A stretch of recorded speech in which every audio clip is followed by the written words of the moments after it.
विद्यार्थी भाइयों बहनों, एकम 10 जीने की कला।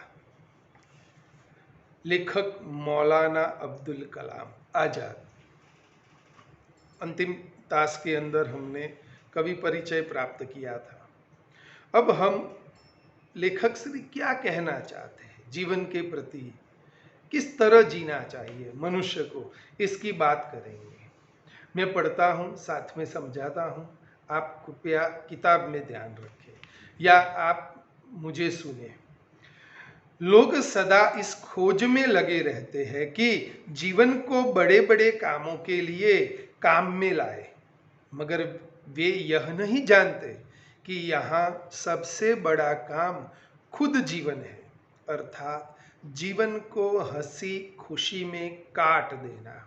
यहाँ इससे ज़्यादा सरल काम कोई नहीं है कि मर जाइए, और इससे ज़्यादा विकट काम कोई नहीं है कि जीते रहिए।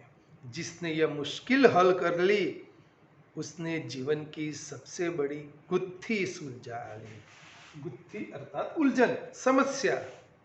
विद्यार्थी भाइयों बहनों, यहाँ लेखक कहते हैं कि हम कैसे जीवन की अपेक्षा करते हैं, कैसे जीवन को जीने की बात करते हैं या सोचते हैं। कोई बड़े लक्ष्य को निर्धारित करते हैं, बड़े बड़े लक्ष्यों को निर्धारित करके हम अपने जीवन का मार्ग बनाते हैं।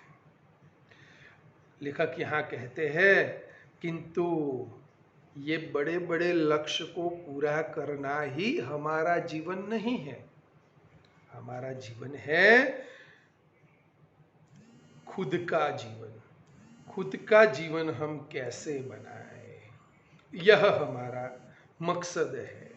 तो ये जो भगवान ने हमें जीवन दिया है, उस जीवन को किस तरह हंसी खुशी में बिताए, किस तरह हमारे जीवन को बनाए ताकि हंसी खुशी में हम इसको बिता सकें। किस तरह मार्ग ऐसा हमारे जीवन का चुने या बनाए हम। एक कहावत मुझे हिंदी में याद आती है विद्यार्थी भाइयों में, खुद ही को कर बुलंद इतना कि हर तकदीर से पहले खुदा बंदे से पूछे, बता तेरी रजा क्या है। रजा यहाँ परवानगी की बात की गई। तो आपका जीवन आप ऐसे बनाओ कि आपको भगवान के पास जाकर मांगने की आवश्यकता नहीं। भगवान आपसे पूछे आकर कि आपको कैसे जीना है। तो यह मानवी के अंदर प्रचंड आत्मविश्वास होना आवश्यक है ऐसा जीवन बनाने के लिए। बहुत सारे कवि लेखकों शायरों ने जीवन के ऊपर बहुत सारा कुछ लिखा है।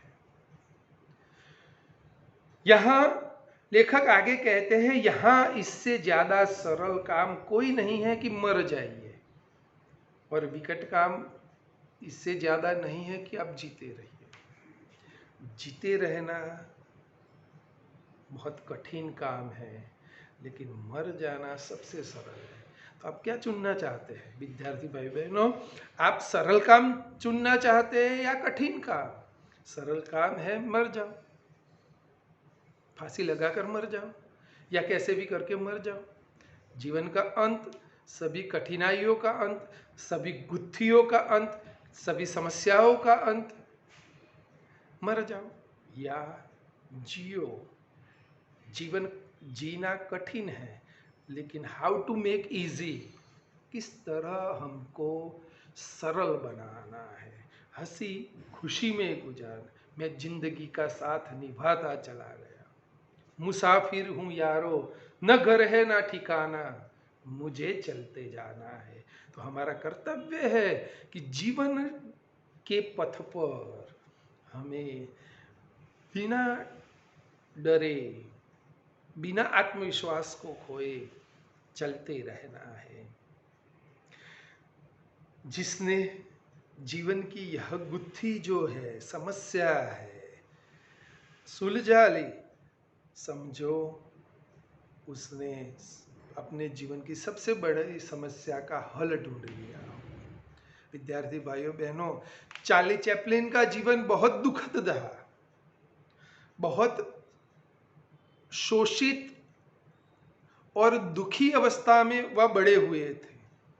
लेकिन विद्यार्थी भाइयों बहनों ने उन्होंने कैसा काम या जीवन ढूंढा, लोगों को हंसाने का, लोगों को मनोरंजन देने का।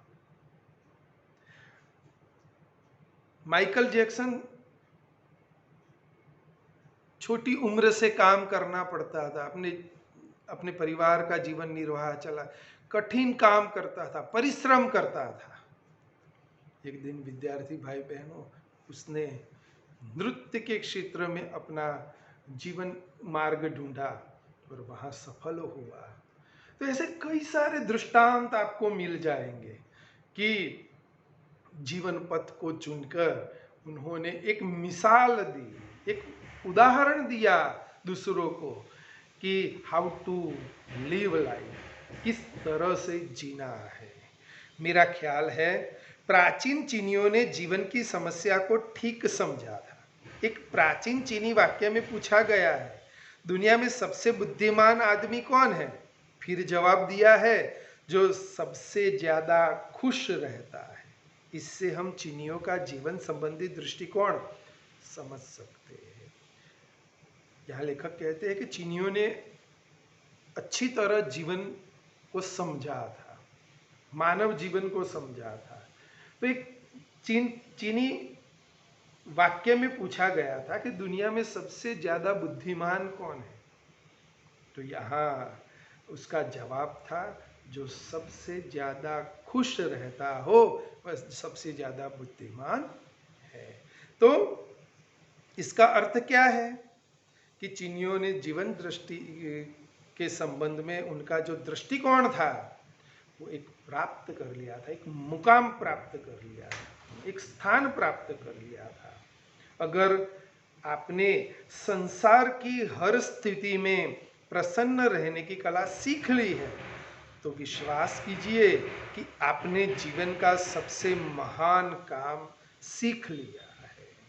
यहाँ लेखक कहते हैं, हर परिस्थिति में अगर आपने, विद्यार्थी भाइयों बहनों, हर परिस्थिति में आपने प्रसन्न रहने की कला हस्तगत कर ली, ले ली हो, अपने अंदर डेवलप कर ली हो, विकसित कर ली हो, तो समझो कि आपने एक महान काम कर, एक बड़ी उपलब्धि को प्राप्त किया है।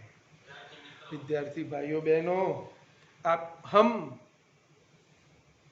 महाभारत में एक पात्र है और वह पात्र, मैंने पूरा महाभारत पढ़ा, उस पात्र के बारे में पढ़ा और उस पात्र का जो वर्णन आता है उस वर्णन की तरफ मैंने खास ध्यान दिया।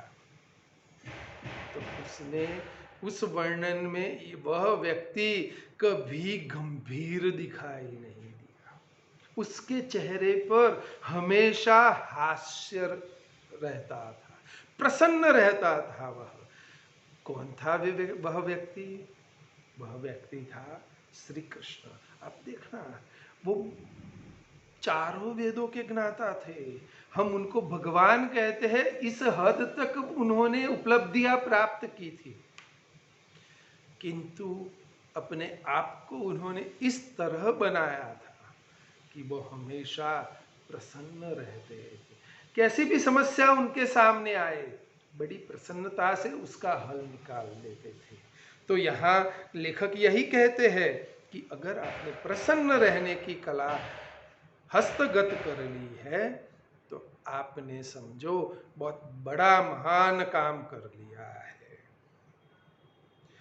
अब इसके बाद इस सवाल की जरूरत ही नहीं रही, आपने और क्या क्या सीखा है।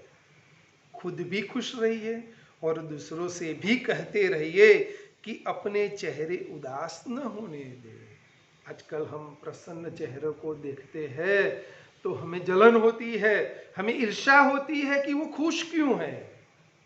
हमें प्रयत्न क्या करना है, हम खुश रहे और हमारे आसपास के वातावरण को भी खुश रखे। तो विद्यार्थी भाइयों बहनों, आगे के एकम की चर्चा हम अगले तास में करेंगे।